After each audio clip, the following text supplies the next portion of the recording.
Boa noite, meus irmãos. Boa noite, minhas irmãs. Que a paz e o amor do Mestre Jesus continuem envolvendo os nossos corações.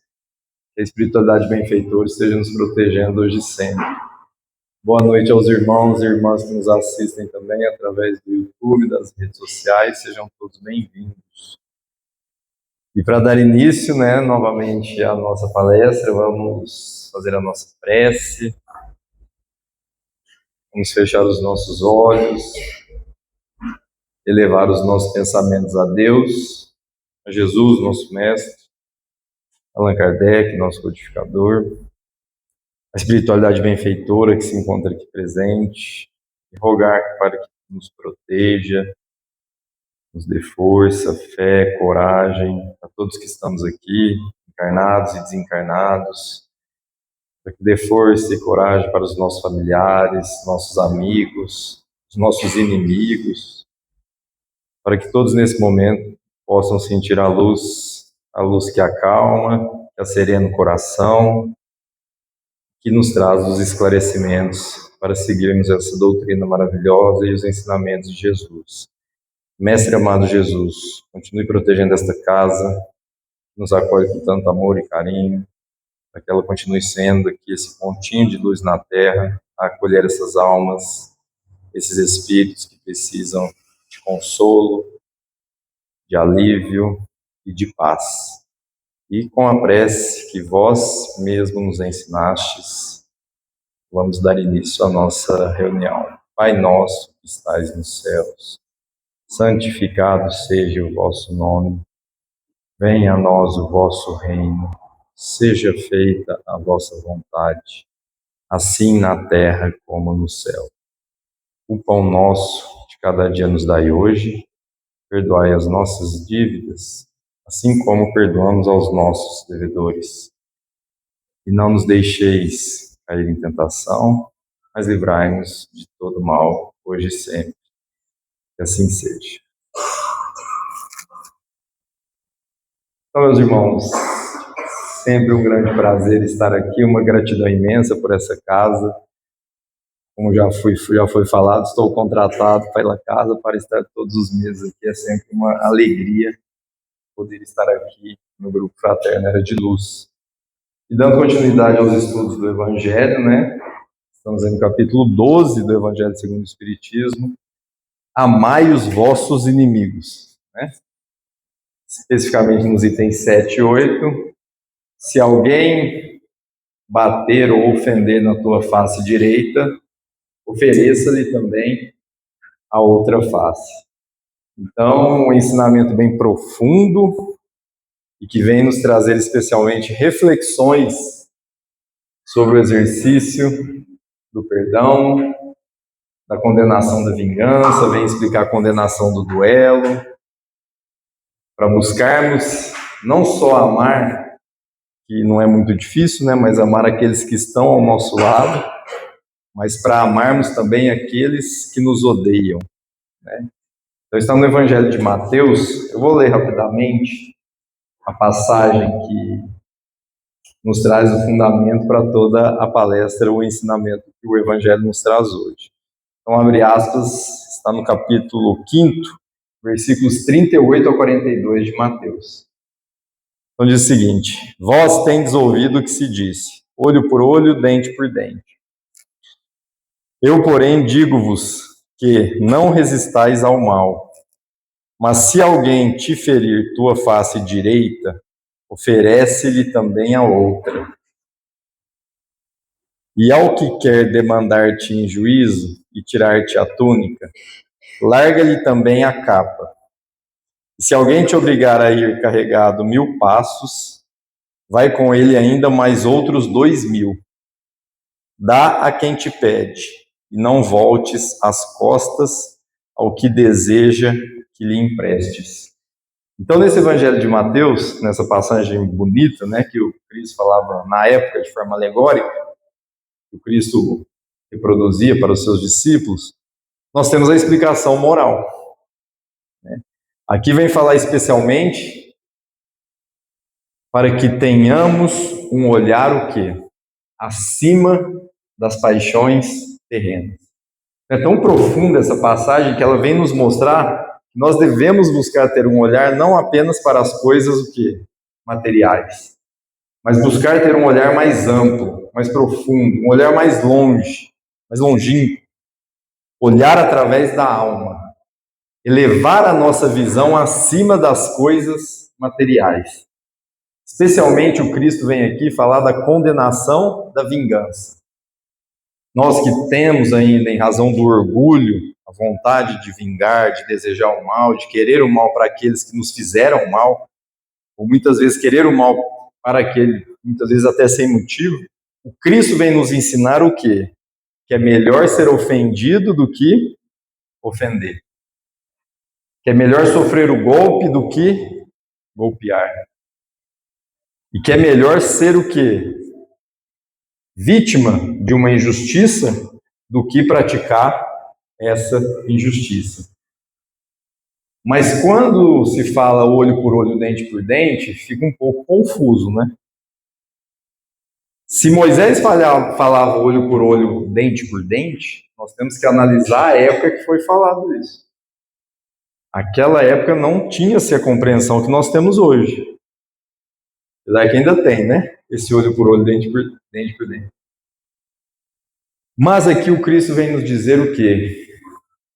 Que para alcançar esse reino dos céus, para nós querermos nos tornarmos pessoas melhores, nós devemos retribuir o mal com o bem.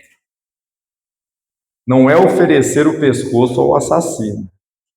Não é ter aquela ternura, aquele amor por aqueles que nos ofendem. Não é isso. Porque nós não temos ainda essa capacidade, vocês concordam? Mas é buscar esquecer toda forma de duelar, de vingar, de retribuir o mal com o mal. Retribuir o mal com o mal ainda decorre do nosso o quê, meus irmãos? Orgulho. Só que nós temos um negócio chamado instinto de conservação, vocês concordam? Nós devemos nos defender, não devemos? Com certeza. Mas essa defesa que o Cristo vem nos trazer é aquela em que nós não devemos, ou pelo menos devemos tentar não fazer isso, é aquela em que nós não devemos nos rebaixar ao mesmo nível daquele que nos ofende. E não no sentido do ego, do orgulho de ser melhor que o ofensor. Aqui é no sentido de, ao retribuir o mal que nos é feito com o bem, nós estamos praticando uma das bases da caridade, que é a resignação. Quando nós suportamos as ofensas, os problemas que nos chegam, e retribuímos isso com uma prece, com uma palavra amiga, ou com o esquecimento daquilo. É claro que a consciência não esquece a ofensa, mas com o esquecimento sincero de que, se estão me ofendendo, se estão falando de mim, por que que eu vou retribuir da mesma forma?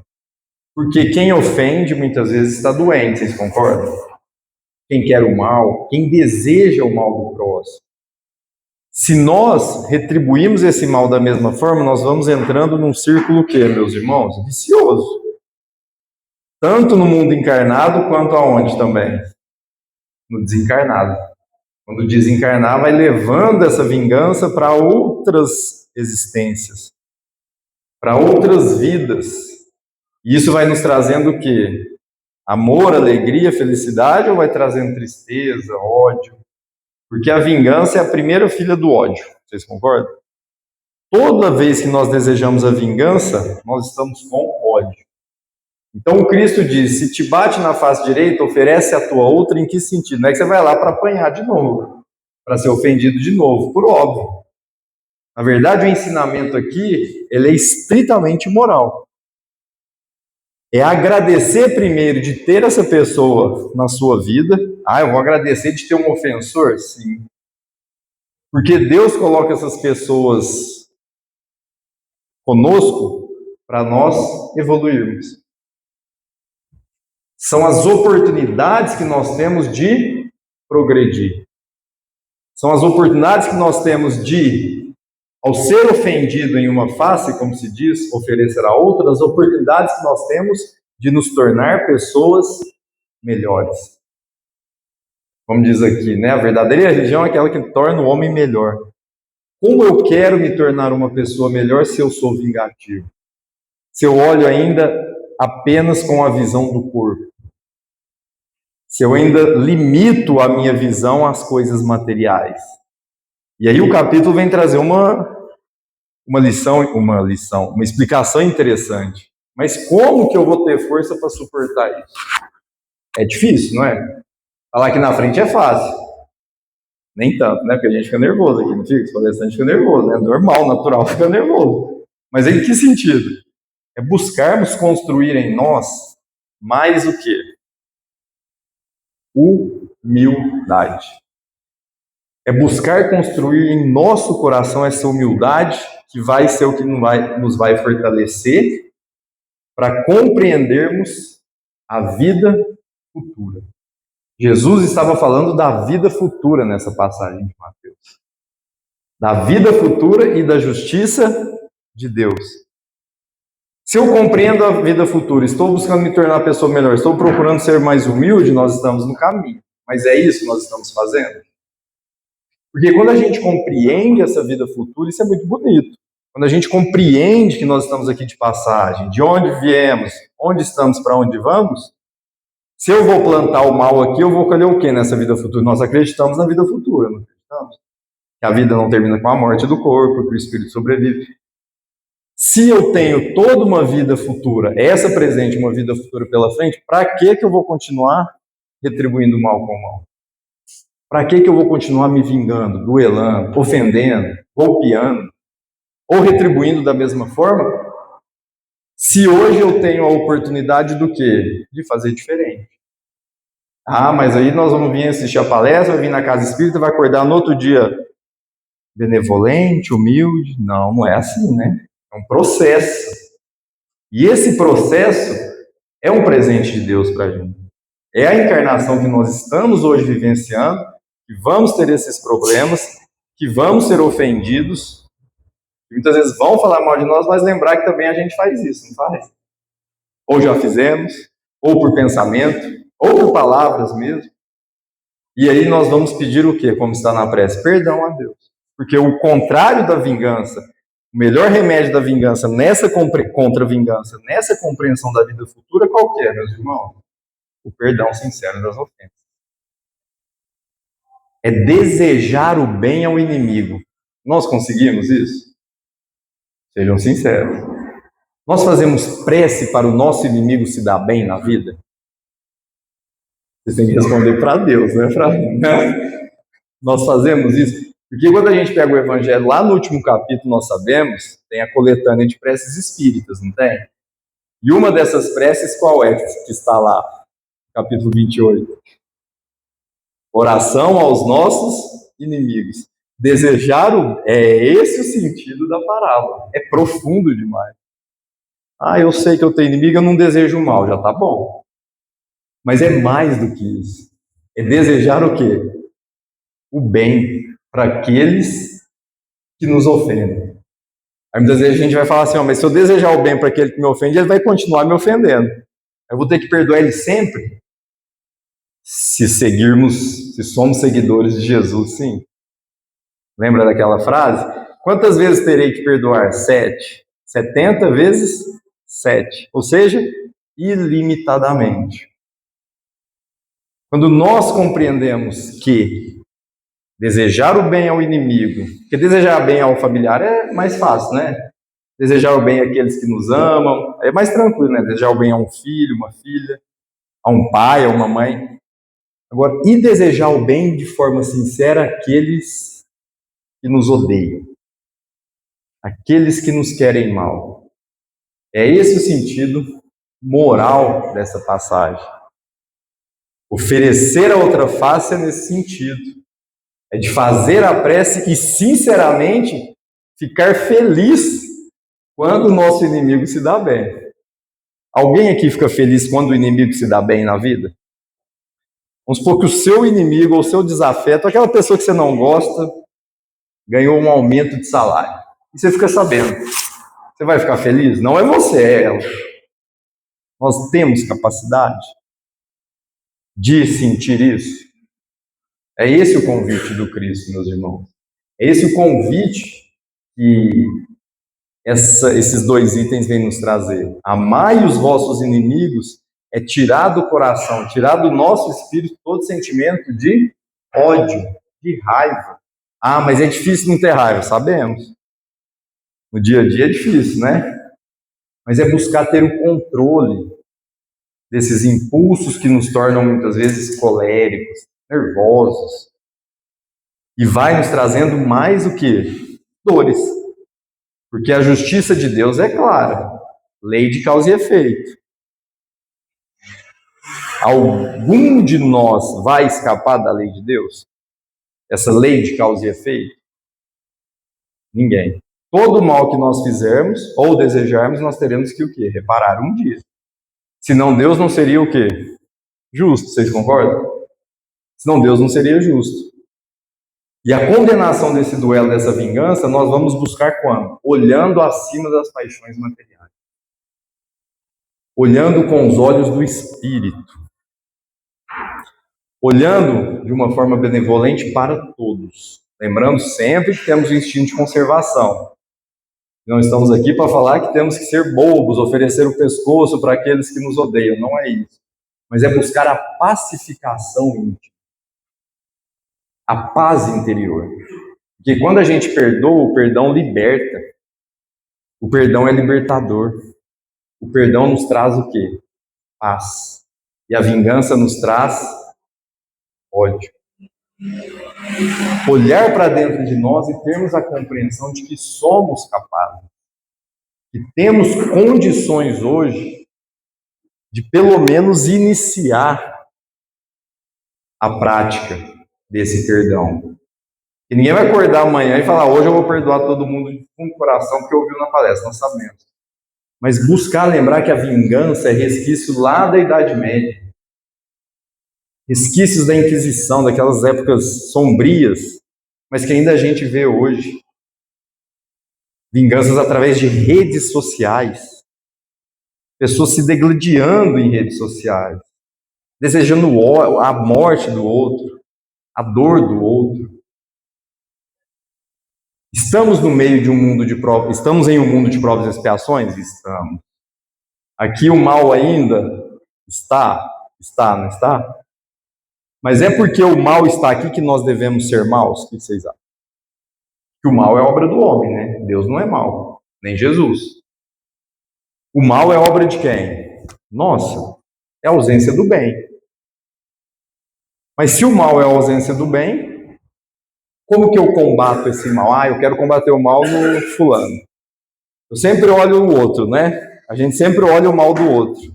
Ah, mas fulano é assim, eu tenho que combater o mal. Salvo quando você vai educar um filho, mas eu quero combater o mal é do outro. E nós vamos esquecendo de combater qual mal, meus irmãos? Isso é uma reflexão séria. O mal que existe em nós. O mal que habita ainda em nossos pensamentos. Nas nossas vontades. É esse que nós devemos combater, porque nós temos condições de combatê-lo. Ou vai ser o outro que vai combater esse mal que existe em mim? Não. Vai ser eu. Cada um de nós. Todos nós temos essa condição. Porque alguém aqui, encarnado ou desencarnado, foi criado para o mal? O que vocês acham? Algum de nós foi criado para o mal? O mal é temporário. O mal não é para sempre. O bem, sim. O bem sincero é para sempre. Mas o mal, ele é o quê? Temporário. Vai acabar. Mas antes de pensar no mal da sociedade, no mal da guerra, vamos pensar o quê? Em combater o nosso egocentrismo. O nosso orgulho. Porque o que dá impulso a esse sentimento de vingança é o quê? O nosso orgulho. O orgulho que ainda habita em nós. E quando a gente fala de vingança, eu lembro daquela história que eu acho que eu já contei aqui para vocês. Mas eu vou contar de novo, porque é a historinha que encaixa, né, na questão da vingança. Certa feita, uma dirigente de uma casa espírita, já contei essa história, uma dirigente de uma casa espírita foi fazer uma palestra em outra cidade diferente, era no interior de São Paulo, ela foi em outra cidade fazer uma palestra e propagar a doutrina espírita, divulgar a doutrina espírita. Era uma senhora muito educada, caridosa, já estava procurando se melhorar, conduzia uma casa espírita e foi até essa cidade com mais algumas pessoas daquele centro. E tudo de forma gratuita, inclusive arcando com as próprias passagens, com o próprio custo das passagens. Foi única e exclusivamente com a intenção de divulgar a doutrina espírita. E nós sabemos que tem os opositores da doutrina, não sabemos? Já ouviram falar que espírita é isso, é aquilo, que espírita... E ela chegando nessa cidade, ela foi recepcionada por um grupo dessas pessoas que não querem ver a luz. Pessoas que estavam ali para criticar a doutrina espírita e dizer que era a doutrina do diabo, né, que eles falam. E ela não se importou com os xingamentos, com as palavras de baixo calão proferidas contra ela, que ela tinha que ir embora daquela cidade, que não era para falar do espiritismo. Só que o irmão estava muito alterado lá, e o que ele fez? Ele pegou uma pedra. Olha só, né? Um sentimento de raiva. Ele pegou uma pedra e arremessou contra essa irmã. E essa pedra atingiu a testa dela e já abriu aquele sangue, né? Já começou a descer sangue. E esse irmão, com muita raiva, disse que tacaria outra, né? Mas aí contiveram ele, a irmã foi atendida no hospital, sobreviveu, conseguiu fazer a palestra, toda machucada, né? E ali, qual seria o sentimento natural nosso? Se fosse nosso, a gente tomar uma pedrada na testa. A gente pega a pedra, guarda, deseja o bem para aquele que nos tacou a pedra. A pedra, imagina, muitas vezes uma palavra a gente já fica nervoso, bravo. Né? Essa irmã, já buscando a evolução, o que ela fez? Como se nada tivesse acontecido. Não quis processar ele, não desejou mal para ele, não foi atrás dele. Voltou para a casa espírita da qual ela presidia e estava lá nos trabalhos, inclusive lá tinha, como aqui, o tratamento de desobsessão. E muitas almas eram curadas lá, encarnadas, desencarnadas, e ela que conduzia todo esse processo. E vai daqui, vai dali, passa uma semana, 2 semanas, 3 semanas, chega uma mãe desesperada lá na casa. Porque muitas vezes a gente vem para a casa espírita por causa de uma dor, não é? O que nos traz a casa espírita? Geralmente uma dor, ou mais de uma. E essa mãe chegou muito desesperada para conversar com essa irmã que tinha sido vítima lá daquela pedrada. E essa mãe pediu encarecidamente para ela salvar o filho dela. O filho dela estava com uma doença terminal, se não me engano era um câncer, já tinha ido todos os médicos, já tinham lá dado os dias de vida para ele. E essa mãe se ajoelhou ao pé desesperada, pedindo para ela ajudar. E essa irmã toda caridosa, ainda um pouco machucada, né, na pedra, disse, claro, pode trazer o seu filho aqui que eu vou conduzi-lo ao tratamento, desobsessão. Quando essa mãe traz o filho, e a dirigente da casa espírita o recebe, quem que é? Quem que é o filho? Justamente aquele rapaz que havia atirado a pedra contra ela. Justamente ele. O que ela poderia fazer ali?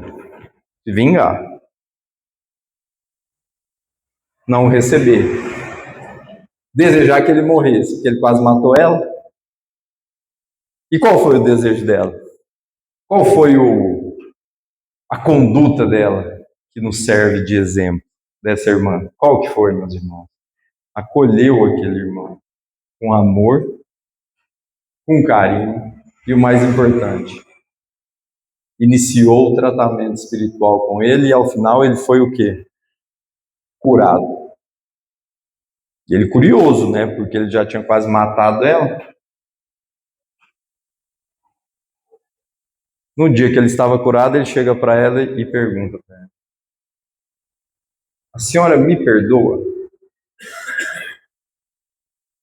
E o que ela responde? Eu já te perdoei faz tempo.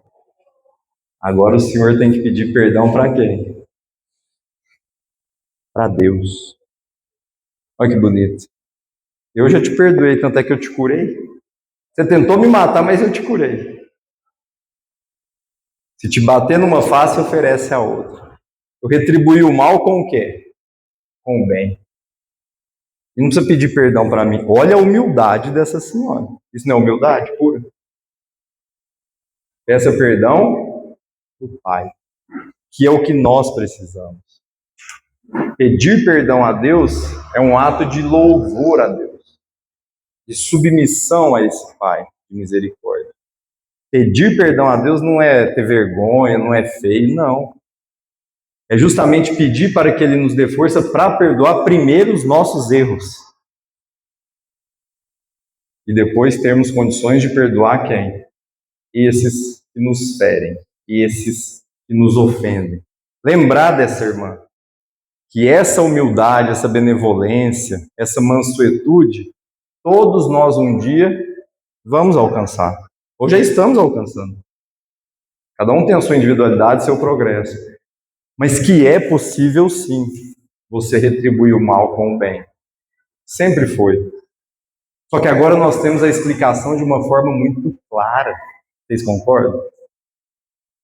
Nós temos o nosso livre-arbítrio para escolher entre seguir o caminho torto, o que vai nos levar para as paixões mundanas, o da vingança, o do ódio, olhar apenas com os olhos do corpo, e nós temos a opção de seguir o caminho que reto, que é o que nos conduz a Deus, que é o que vai nos conduzir a esse reino de amor. Vocês concordam? Que reino que é esse? Quando Jesus disse, né? Falamos aqui na última palestra, meu reino não é deste mundo. É nesse sentido. De que para termos essa capacidade que essa irmã teve dessa história de perdoar, de ser humilde, ainda de desejar o bem para aquele que a quase matou, lembrar que ela é diferente da gente. O que vocês acham? Todos fomos criados iguais, não fomos? Simples, ignorantes. Então existe diferença? Existe diferença de corpo, de idade, né, de fisionomia. Mas todos somos o quê? Iguais. Se ela conseguiu, por que eu não consigo? Mas aí nós temos que ter o quê? Vontade. É isso que fala aqui. Ter esse poder da vontade. Essa vontade de olhar acima de tudo aquilo que nos traz dores. Porque as dores vão chegar, vocês concordam? O que a doutrina nos traz? Qual que é o consolo que a doutrina nos traz quando a dor chega? E nós devemos suportar essa dor com resignação, gratidão. Porque como que a gente vai evoluir sem ter problema? Como que a gente vai evoluir sem ter a dor? Não que nós devemos buscar a dor, né, meus irmãos? Mas para termos condição de evoluir, de desenvolver a nossa inteligência, de saber retribuir esse mal com o bem, nós temos também que ter a compreensão de que essas virtudes todas estão embotadas onde? Em nós. Porque, por exemplo, nós vamos sair aí e comprar humildade. Tem como comprar? Eu vou ali comprar o perdão. É possível isso? Não é. A doutrina ela consola por isso, porque ela deixa a nossa vontade para definir o nosso futuro. As várias moradas que existem na casa do Pai. Todo mundo aqui quer ir para um mundo melhor, não quer? Nós temos medo da morte, por exemplo. Se a gente ainda pensa na vingança, vamos lembrar da morte. Nós temos medo da morte. Dá medo, não dá? Do corpo? Dá, não dá? Com dor, a saudade, a perda de um ente querido. Mas quando a gente tem essa visão da vida futura que o capítulo vem nos trazer, que os itens vêm nos trazer, essa visão da vida futura, a gente vai compreendendo que os vários mundos que existem na casa de Deus são escolas para o nosso aprendizado. São escolas nas quais nós estamos o quê? Buscando alcançar as séries. Passar nas séries. Só que está difícil passar? O que vocês acham? Nós estamos reprovando muito? Quando que a gente reprova? Quando a gente se vinga. Quando que a gente reprova? Quando a gente quer duelar. Quando a gente quer o mal do inimigo. Aí nós estamos reprovando. Mas Deus vai nos condenar, meus irmãos, por isso? Não. Porque a lei de Deus é misericordiosa. E não existe pena eterna, como está no livro Céu e Inferno. Sempre teremos oportunidade do quê? De perdoar, de desenvolver esse bem que existe em nós para retribuir ainda mais, com o desejo do bem, as ofensas e o mal que nos chegam, os problemas que nos chegam. Hoje, na sociedade, nós vivenciamos o quê? Uma competição muito grande. Uma competição de querermos um ser melhor que o quê? Que o outro.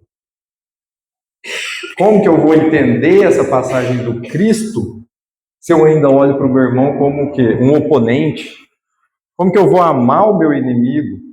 Como está na questão 887 de O Livro dos Espíritos.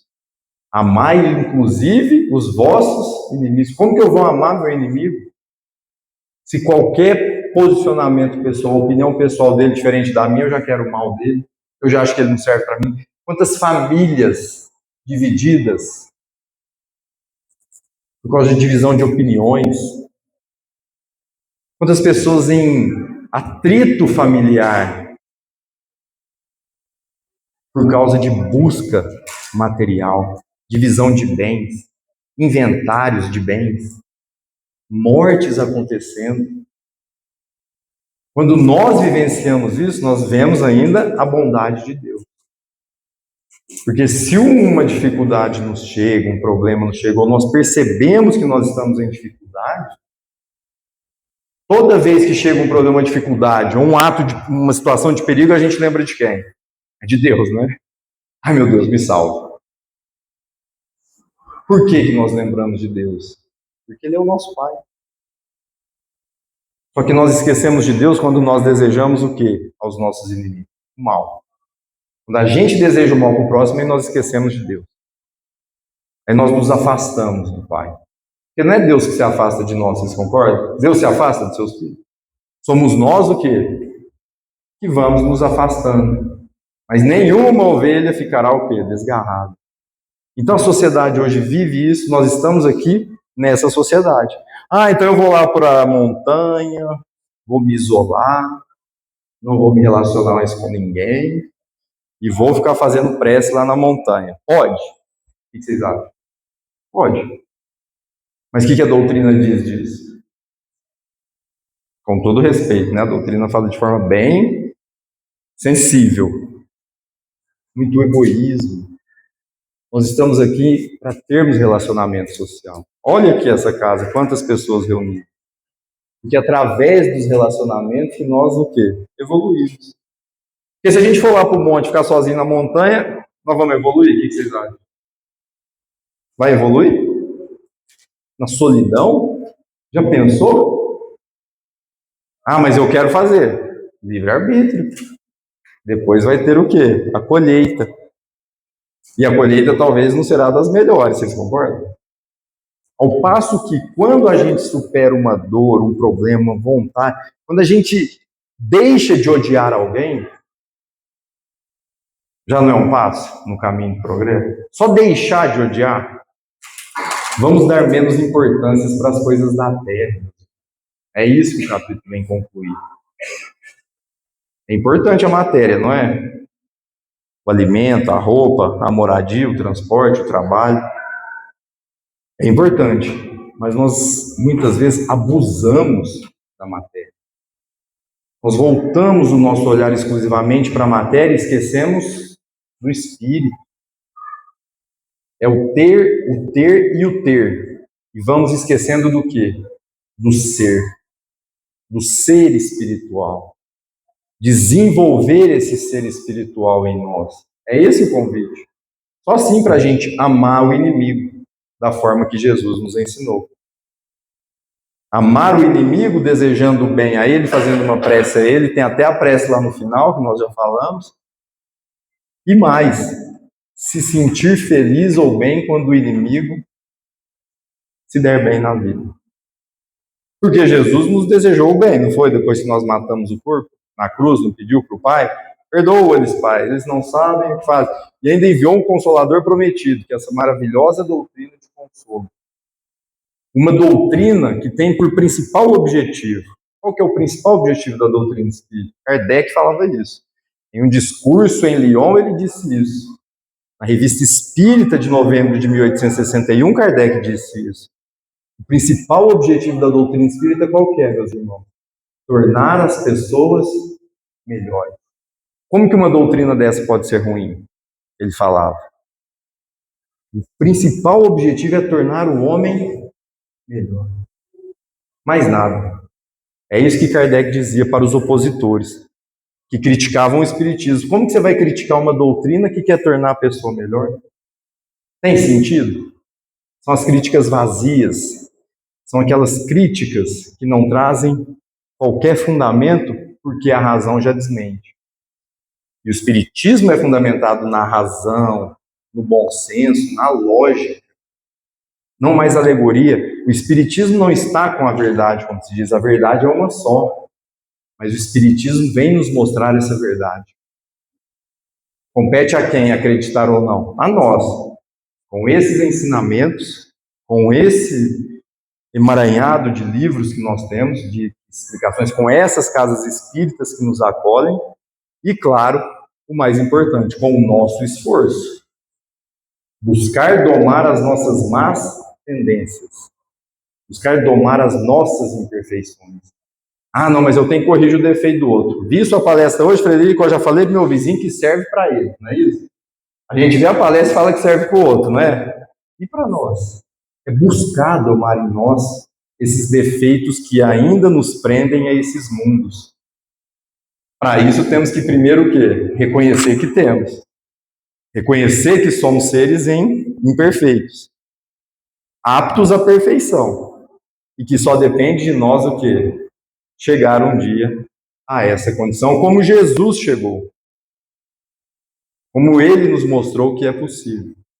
Então, que possamos, com esses ensinamentos, com esse capítulo belíssimo, que é o capítulo 12, que fala de amar os vossos inimigos, que possamos compreender que Jesus aqui vem nos trazer, especialmente, a força libertadora do perdão. Condenou todo tipo de vingança, todo tipo de duelo, e nos deixou essa mensagem, através de Mateus, essa mensagem que toca fundo no nosso coração, que mostra que mesmo aqueles que nos odeiam, nos ofendem, são filhos de Deus e colocados na nossa existência justamente para o nosso progresso, para nós evoluirmos e suportarmos essas ofensas com resignação. Que Jesus, meus irmãos, e a espiritualidade benfeitora continue abençoando e protegendo a todos nós, hoje e sempre. Boa noite, vamos finalizando, fazendo a prece final. Então vamos elevar os nossos pensamentos a Deus, a Jesus, nosso Mestre, agradecer por esses ensinamentos belíssimos, agradecer por esses ensinamentos que tanto nos esclarecem, que tanto nos traz luz, esperança, que nos mostra o verdadeiro caminho, o caminho da salvação. Rogar a Deus, rogar a Jesus que proteja os nossos lares, proteja os nossos familiares, todos os trabalhadores dessa casa, todos aqueles que não puderam aqui comparecer, que também possam receber essa proteção divina nesse momento. E todos aqueles também que sofrem nas ruas, nos hospitais, nos presídios, em todos os locais em que haja sofrimento, que essa luz possa, nesse momento, levar um pouco de esperança, de fé e de coragem para todos. Continue nos protegendo, Mestre amado Jesus, protegendo essa casa, que nos acolhe com tanto amor e carinho, e que possamos ter ter um final de semana de muita paz, com muito amor no coração, e que Jesus continue nos protegendo hoje e sempre. Assim seja. Boa noite a todos, meus irmãos. Tenham um excelente final de semana.